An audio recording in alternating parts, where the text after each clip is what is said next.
Bermunculan di tengah kita hari ini peleceh-peleceh Al-Quran, dan yang melakukan pelecehan itu orang muslim. Baru-baru ini ada video seorang perempuan berjilbab pakai celana pendek.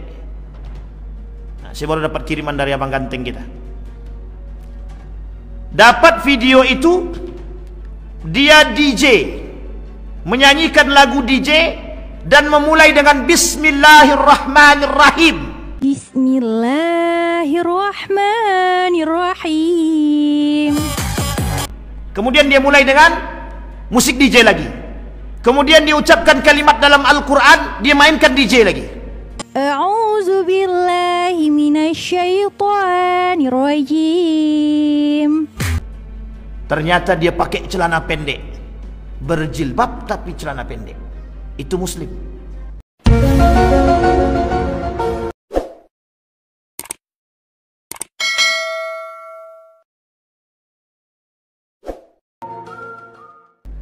Allah kata jahidil kufar wal munafik. Sekarang Bapak Ibu itu kafirnya. Sekarang Bapak Ibu yang harus pahami kelompok keduanya. Apa kelompok keduanya itu? Munafik. Ada orang yang munafik dengan agama. Dia muslim tapi dia mendukung orang kafir, munafik. Dia muslim masih membeli produk Israel, munafik. Dia muslim tapi tak suka dengan syariat Islam, munafik. Dia muslim tapi melecehkan Al-Quran, munafik. Dia muslim tapi melecehkan nilai-nilai agama, munafik. Bapak Ibu sekalian yang berbahagia, yang menjadi persoalan bukan Bapak Ibu. Yang menjadi persoalan kita hari ini adalah generasi setelah Bapak Ibu. Perhatikan baik-baik. Anak Bapak Ibu, perhatikan baik-baik.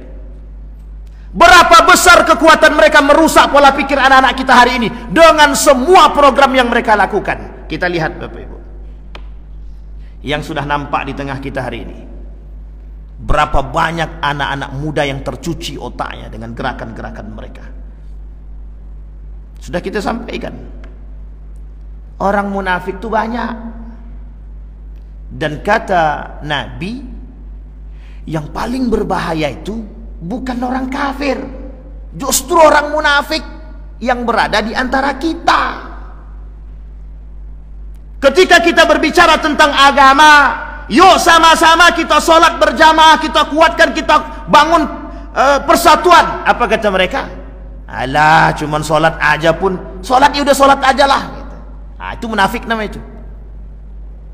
Ketika ada semangat juang dalam membangun perekonomian misalkan, datang orang-orang di belakang. Udahlah kita kerjasama aja lah dengan produk-produk lain biar mudah kita dapat duit. Sampai di sini paham Bapak Ibu? Di tengah sangat marak-maraknya kehancuran, datang orang-orang yang coba membela non muslim, munafik. Kasus-kasusnya sudah kita sampaikan. Artinya Bapak Ibu sekalian yang berbahagia, hari ini Bapak Ibu, kita tidak hanya diserang dengan orang kafir, kita juga diserang oleh orang munafik. Dan yang paling banyak menyerang kita hari ini orang munafik. Orang munafik. Sekarang saya lihat Bapak Ibu, saya kasih contoh Bapak Ibu. Salah satu kerusakan umat muslim hari ini ketika mereka menjadi seorang yang munafik. Bermunculan di tengah kita hari ini peleceh-peleceh Al-Quran, dan yang melakukan pelecehan itu orang muslim. Baru-baru ini ada video seorang perempuan berjilbab pakai celana pendek. Nah, saya baru dapat kiriman dari abang ganteng kita. Dapat video itu, dia DJ, menyanyikan lagu DJ dan memulai dengan Bismillahirrahmanirrahim. Kemudian dia mulai dengan musik DJ lagi. Kemudian dia ucapkan kalimat dalam Al-Quran, dia mainkan DJ lagi. Ternyata dia pakai celana pendek, berjilbab tapi celana pendek. Itu muslim. Sampai di sini paham? Bapak Ibu sekalian yang berbahagia, yang hari ini banyak diminati oleh anak-anak muda, gaya musik seperti itu banyak diminati oleh anak muda. Dan bukan kafir saja, termasuk umat muslim. Tapi uniknya, anak muda hari ini tak sadar. Mereka menganggap apa yang dilakukan oleh mereka tersebut seperti yang dilakukan oleh Ahmad Dhani. Apa yang dilakukan oleh Ahmad Dhani? Memulai acara konser dia dengan bismillah yang diiringi dengan irama yang tak sesuai dengan ajaran agama. Itu yang dilakukan oleh Ahmad Dhani. Muslim kan dia? Muslim. Tapi apa, bagaimana pandangan dia terhadap itu? Yang ketika masa Al-Quran dilantunkan dengan, mohon maaf, langgam Jawa, sudah sekian banyak orang yang protes, ditambah dengan musik pop, pelecehan terhadap Al-Quran.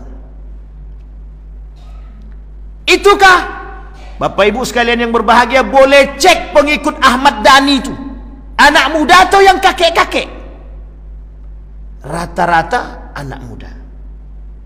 Adakah mereka mengkonter pemikirannya Ahmad Dhani dengan melakukan hal demikian? Tidak ada.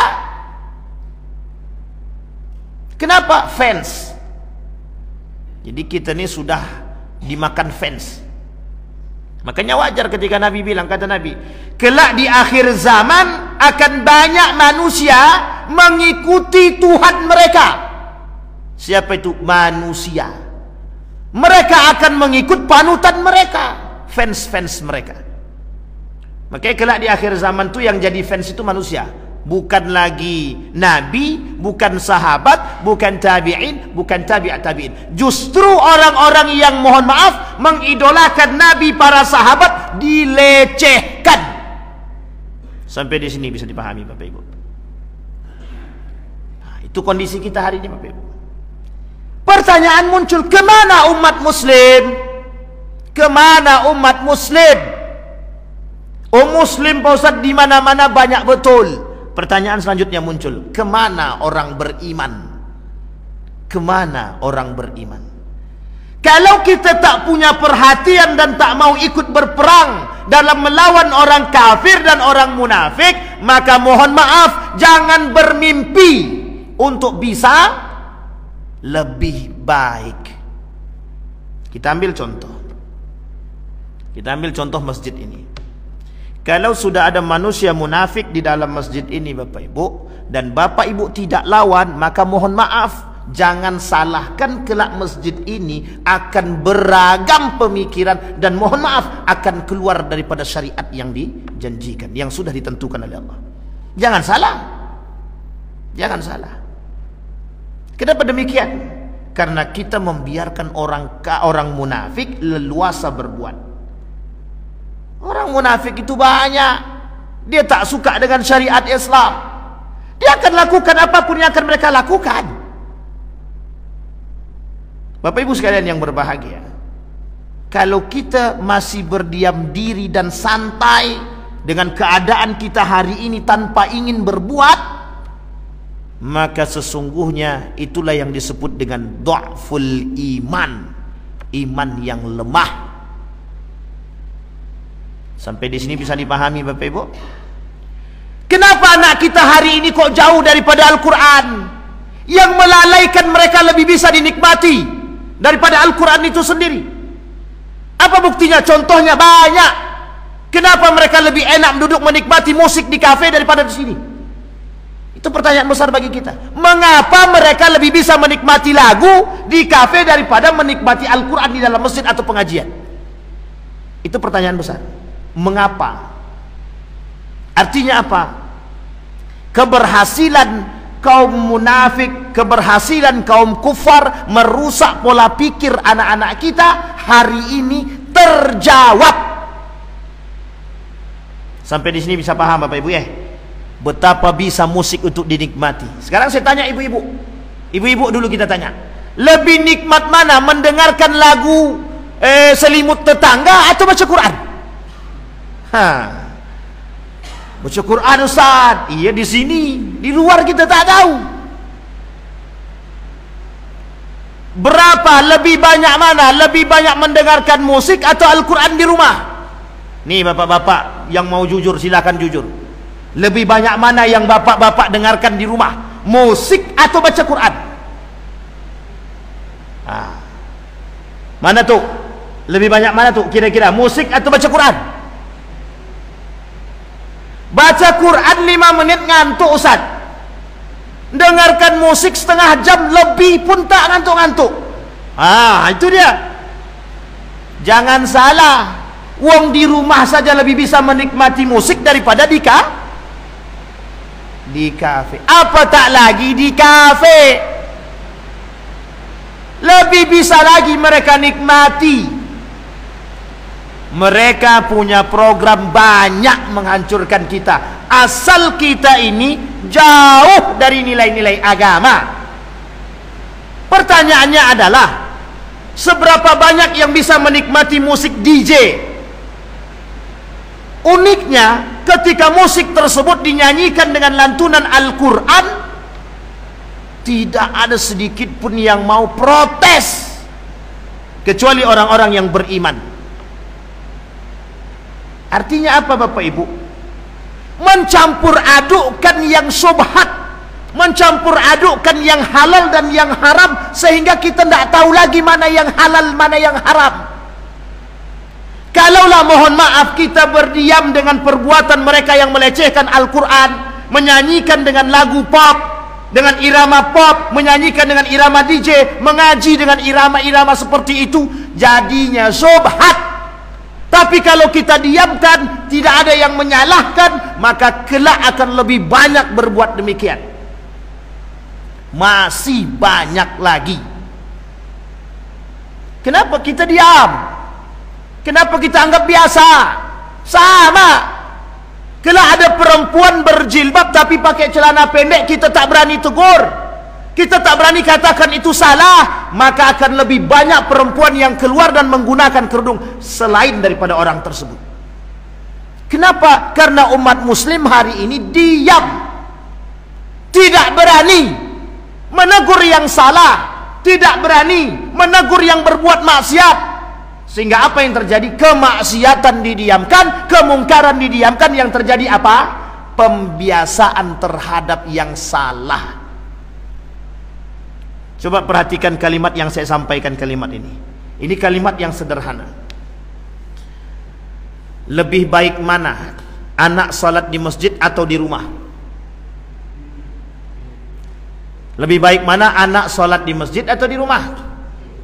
Ibu-ibu, lebih baik mana anak salat di masjid apa di rumah? Sekarang saya tanya lagi, lebih baik mana? Yang penting dia salat meskipun nggak ke masjid, atau dia tidak ke masjid dan tidak salat? Lebih baik mana? Yang penting dia salat meskipun tidak ke masjid, atau dia tidak ke masjid, tidak salat? Lebih baik mana? Lebih baik yang penting dia salat, kan begitu? Nah, sekarang saya tanya, lebih baik mana? Salat di masjid atau salat di kafe? Oke, masjid. Sekarang saya tanya lagi, lebih baik mana? Meskipun dia di kafe tapi salat, daripada dia di kafe tapi tidak salat? Lebih baik mana? Lebih baik yang penting dia salat meskipun di kafe, kan? Daripada dia tidak salat, betul? Nah, sekarang saya tanya Bapak Ibu, itu tak yang kita sampaikan kepada mereka? Yang penting kau salat nak. Betul apa salah? Betul apa salah? Itu nak yang kita sampaikan kepada anak-anak kita? Yang penting kau salat nak. Mau di kafe kau, mau dimanapun kau, yang penting kau salat. Betul apa salah? Salah tuh. Yang betul? Hari ini kenapa kafe itu lebih penuh? Apa jawaban anak muda hari ini? Yang penting kami sholat Ustaz. Mau kami sholat di kafe atau dimanapun, yang penting kami sholat. Jadi jangan salah kalau masjid kita sunyi dari anak muda. Kenapa? Yang penting mereka sholat. Hasil didikan orang tua, yang penting kau sholat. Mau di kafe, mau dimanapun kau tempat, yang penting kau sholat. Artinya apa? Pembiasaan terhadap peninggalan sholat berjamaah di masjid. Akhirnya apa? Mohon maaf, anak muda terbiasa untuk tidak sholat di masjid. Yang penting kami sholat, yang penting kami ingat Allah, yang penting kami sholat. Mau di masjid kayak kami sholat, mau di rumah kayak, mau dimanapun silahkan. Nilai masjid hilang, nilai keberkahan masjid hilang. Kelak orang tak cinta masjid, memang cinta solat betul, tapi tak cinta lagi dengan masjid. Akhirnya apa? Mohon maaf, lambat laun yang menghuni ini, yang tua-tua, mati bergiliran sedikit demi sedikit. Mohon maaf, tidak ada lagi anak muda. Masjid sunyi. Kenapa? Dibiasakan mengatakan kepada mereka, yang penting kau solat, mau di masjid kek, mau di rumah kek, mau di mana kek, yang penting kau jangan lupa solat. Itu pernyataan yang salah. Kalau bisa nak solat di masjid kalau tak sakit, kalau tak ada uzur, solat di masjid. Kemanapun kau pergi, kalau bisa solat di masjid. Nongkrong di kafe, cari masjid, solat di masjid. Begitu harusnya kita tanamkan kepada anak-anak kita. Artinya apa?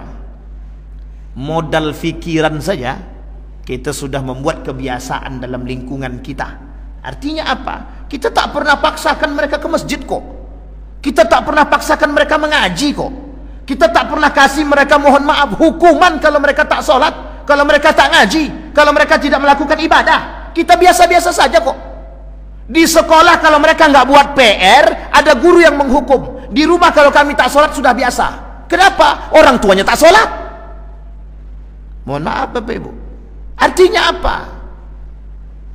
Artinya akan banyak bermunculan manusia-manusia munafik di tengah-tengah umat muslim hari ini. Nabi kata begitu. Kelak kata Nabi, di akhir zaman akan muncul 30 kadzab. Kata Nabi, kelak di akhir zaman akan muncul 30 manusia penipu, pendusta. Salah satu karakter orang munafik apa? Dusta. Umat-umat yang lain dari kalangan umat muslim itu para pendusta. Siapa mereka? Orang munafik. Yang berani berdusta siapa? Munafik. Apakah orang beriman harus berdusta? Tidak. Berarti yang berdusta siapa? Munafik. Makanya kata Allah, jahidil kufar wal munafik. Perangi orang kafir yang memerangi kita. Seperti Amerika yang memerangi umat muslim, perangi. Seperti orang kafir yang menjadi tangannya orang munafik menjadi tangannya orang kafir untuk merusak Islam, kita harus perangi. Kalaulah kafir itu merusak anak kita, kita harus perangi. Bagaimana cara kita memerangi? Jangan dibakar kafenya. Panggil anak tu. Kalau kau masih tak solat, jangan kau pernah balik ke rumahnya. Kata anaknya, oke. Itu pula masalahnya anak zaman sekarang tu. Semakin kita kasih rambu-rambu, semakin dilawan ya Pak. Kalau kau tak mau ngaji, kalau kau tak mau solat, jangan pernah kau tinggal di rumah ni. Kata anaknya, oke mak, kalau itu maunya mak, jangan mak cari aku ya kalau aku pergi. Seminggu pergi anak tadi, goyang iman maknya. Aduh, kemana anakku ni ya? Kata dia, dicari juga kan mak? Mak cari juga kan? Apa kata maknya? Mau solat kau mau tidak, tak apa-apa, yang penting kau balik ke rumah, kata dia. Coba bayangkan Pak, kalah kita sama anak hari ini kan? Kalah. Anak kecil umur 3,5 tahun saja bisa mengatakan begitu kepada kita Pak. Apalagi yang di atas Pak. Tantangan kita berat Bapak Ibu, berat. Tantangan kita itu berat. Musuh kita yang nyata itu memang orang munafik, itu jauh lebih berat daripada orang kafir itu sendiri. Karena orang munafik itu berada di antara kita. Mereka kadang membantu orang kafir, kadang mereka bersama kita, kita tidak tahu. Itu buktinya. Ketika gencar-gencarnya pemboikotan produk Israel, masih banyak orang berkerudung, orang muslim berpeci masuk ke Starbucks, masuk ke KFC, membeli produk-produk Israel. Masih banyak sampai hari ini. Pertanyaan muncul, kemana rasa mereka? Apa mereka punya rasa? Apa mereka punya hati? Tidak punya. Sampai di sini bisa dipahami Bapak Ibu. Nah, begitulah keadaan kita. Nah, apa yang harus kita lakukan? Kembali kepada ayat tadi, jahidil kufar. Satu, kita harus perangi orang kafir. Bagaimana cara kita memerangi? Orang kafir tidak suka dengan Islam kalau kita dekat dengan Islam. Maka cara kita melawan mereka semakin dekat dengan Islam. Yang kedua, orang munafik itu sangat tidak suka melihat kita begitu dekat dengan Al-Quran. Maka apa yang harus kita lakukan? Semakin mendekat kepada Al-Quran. Orang munafik pengennya kita jauh daripada nilai-nilai agama. Apa yang harus kita lakukan? Mendekat kepada nilai agama. Orang munafik nggak suka dengan orang-orang yang ikut pengajian. Semakin kita datang dengan pengajian, orang munafik akan cari cara untuk merusak kita. Kita cari cara bagaimana kita menjaga kita. Orang munafik katakan hilangkan pendidikan agama, kita katakan tambah pendidikan agama. Kalau pendidikan agama formal hilang, maka di masjid harus perbanyak pendidikan agama. Harus begitu kita melawan. Kalau kita melawan dengan perang di negara yang penuh dengan undang-undang ini, maka kita yang habis. Tapi kalau kita diserang, kita melawan, itu baik. Tapi kalau kita tidak diserang, kita tak bisa menyerang. Maka kalau diserang dengan pikiran kalau kita diserang dengan pikiran, kita harus melawan dengan pikiran. Kalau kita diserang dengan program, kita harus melawan dengan program. Harus. Kita diserang ekonomi hari ini, kita lawan dengan ekonomi. Maka masjid harus punya ekonomi yang baik. Sempat tak punya, mohon maaf, datang orang kafir, butuh berapa masjid tuh? 50 miliar, alah cuma 50 miliar ini duit. Besok masuk dia ke masjid, kita cium tangan dia. Itu yang terjadi kan? Iya. Ketika Haritanu Sudibyo masuk ke dalam masjid, semua orang cium tangan. Kafir apa tak kafir dia tuh? Kafir. Tapi kenapa? Karena piti. Mau kita dibeli begitu. Nah, hari ini Bapak Ibu, terkhusus di Riau ini, di Pekanbaru khususnya, yang punya dana terbesar itu orang kafir. Orang kafir itu. Bayangkan. Nah, jangan sampai pula orang kafir itu menjadi donatur pula. Nah, ini pula yang menjadi masalah. Kemana kamu menjalankan proposal? Tolong Pak bantu masjid kami Pak. Berapa proposal? Sekian. Alat cuma sekian, nama. Tidak perlu pakai proposal. Akhirnya menjadi donatur masjid. Besok berbicara dia, itu masjid itu kan sebagian besar dana dari aku, kata dia. Mau ngapa kita? Mau ngapain kita? Bisa kita lawan. Kita nggak punya duit. Lebih baik kita dihina oleh mereka, daripada kita harus menjual harga diri kita. Kita lawan Bapak Ibu, kita harus lawan. Nah Bapak Ibu sekalian yang berbahagia, Allah sampaikan di dalam Al-Quran, wa ma'wahum jahannam. Orang kafir dan orang munafik itu tempatnya neraka jahanam. Jadi Bapak Ibu sekalian yang berbahagia, poin penting dari apa yang saya sampaikan hari ini, yang pertama, kita Bapak Ibu orang beriman harus punya fokus hari ini dalam membangun satu gerakan yang menciptakan, mohon maaf, pendidikan akidah yang baik kepada anak kita. Itu satu. Karena apa yang dilakukan oleh orang munafik hari ini dan bekerja sama dengan orang kafir itu 4. Saya ambil 2 saja. Satu Bapak Ibu, orang kafir hari ini yang bekerja sama dengan orang munafik pengennya kita hari ini itu terombang-ambing dengan agama kita. Artinya apa? Kita ragu dengan nilai-nilai agama. Sama yang seperti yang tadi saya katakan sama Bapak Ibu. Sekarang saya tanya ibu-ibu, lebih baik berkerudung, tapi lebih baik mana? Berkerudung meskipun pakaiannya sempit, atau pakaian lapang tapi tak berkerudung? Nah, pilih mana? Mesti berat pilihannya itu kan. Lebih baik mana? Berkerudung pakaian sempit, atau tidak berkerudung pakaian lapang? Nah, mesti berat jawabannya. Lebih baik mana? Solat tapi mencaci maki, atau tak solat tapi tak mencaci maki? Coba lebih baik mana? Solat mencaci maki lebih baik daripada tak solat tapi tidak mencaci maki. Lebih baik mana? Lebih baik solat daripada tidak mencaci maki. Dia solat tapi tidak mencaci maki, itu lebih baik. Ini solat tapi mencaci maki. Tapi Bapak Ibu sekalian yang berbahagia, kalau harus memilih, lebih baik dia solat meskipun lisan dia, mohon maaf, mencaci maki. Apa yang dikatakan oleh orang munafik hari ini? Dia solat tapi lisannya minta ampun. Mending aku tak solat tapi lidahku baik. Nah, itulah yang terjadi di tengah kita hari ini. Itu orang munafik tuh Bapak Ibu, munafik. Kenapa pilihannya begitu? Pilihan yang paling baik itu adalah solat dia dengan solat menjaga lisan. Itu yang paling baik. Makanya Bapak Ibu jangan salah kalau ada orang, mohon maaf, solatnya rajin, korupsinya juga rajin.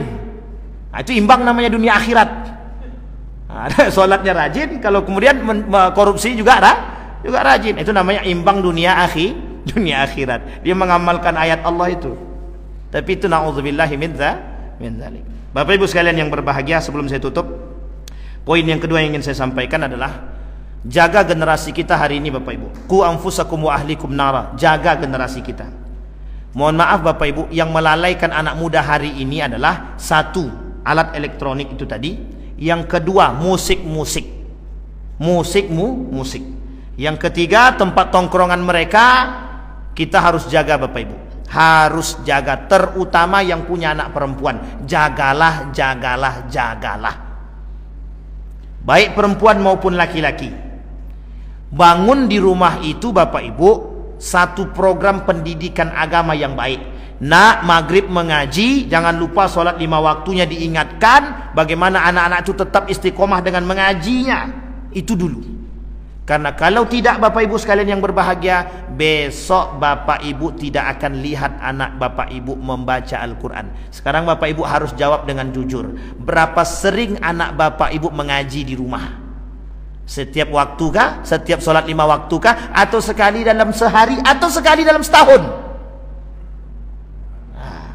Itu tergantung atau kembali PR-nya kepada siapa? Bapak Ibu sekalian. Untuk kita semua. PR buat kita semua. Jadi Bapak Ibu sudah nampak apa yang dilakukan oleh orang kafir terhadap kita. Mereka akan terus mengejar kita sampai kita rusak. Walan tarda ankal yahud walad nasara hatta tattabi'a millatahum. Mereka tidak akan pernah berhenti merusak kita sampai kita mengikuti agama mereka. Mudah-mudahan ada manfaatnya bagi kita semua. Mudah-mudahan bisa menjadi penuntun bagi kita agar bisa menciptakan keluarga yang baik, keluarga yang dekat kepada Allah, anak-anak yang takut kepada Allah, anak-anak yang istiqamah atau keluarga yang istiqamah dalam ketaatan dan kebaikan kepada Allah. Amin ya rabbal alamin. Fa'tabiru ya ulil absar la'allakum tuflihun. Salam